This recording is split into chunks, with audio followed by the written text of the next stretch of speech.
Program Dana Desa wujud pemerataan pembangunan hingga ke tingkat desa.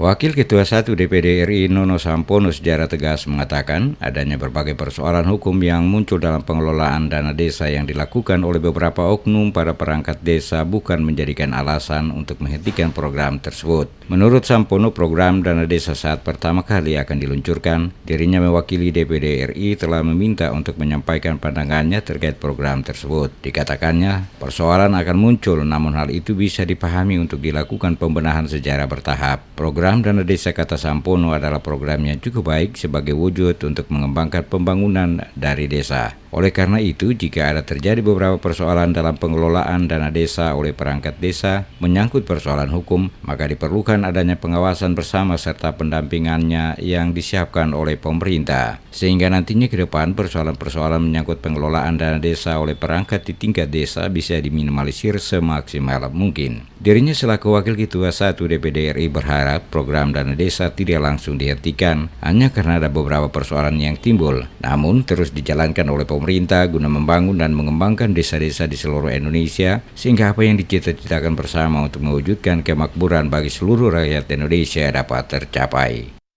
Jadi intinya adalah itu, desa diberdayakan dengan menurunkan anggaran ke desa agar desa secara langsung dapat merencanakan sendiri dan terlibat memberikan kontribusi dalam pembangunan.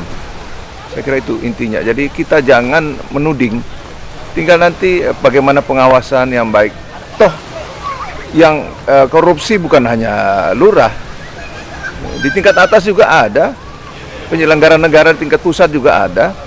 Kenapa harus disalahkan lurah atau kepala desa atau raja-raja? Asal ada pendampingan saja dan kemudian pengawasan yang baik, saya kira akan jadi juga.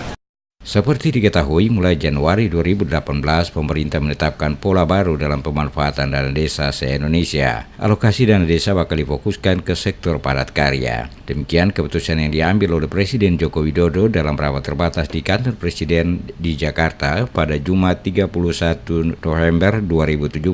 Salah satu contoh padat karya adalah proyek infrastruktur. Proyek itu akan dikerjakan secara swakelola. Pekerja proyek diserap dari warga setempat. Dengan demikian, dana desa tidak hanya digunakan untuk membeli bahan material infrastruktur saja, melainkan juga untuk membayar honor pekerja. Selain infrastruktur, sektor padat karya lain yang disasar pola baru dana desa yakni pemberian makanan tambahan dan pelayanan bagi masyarakat.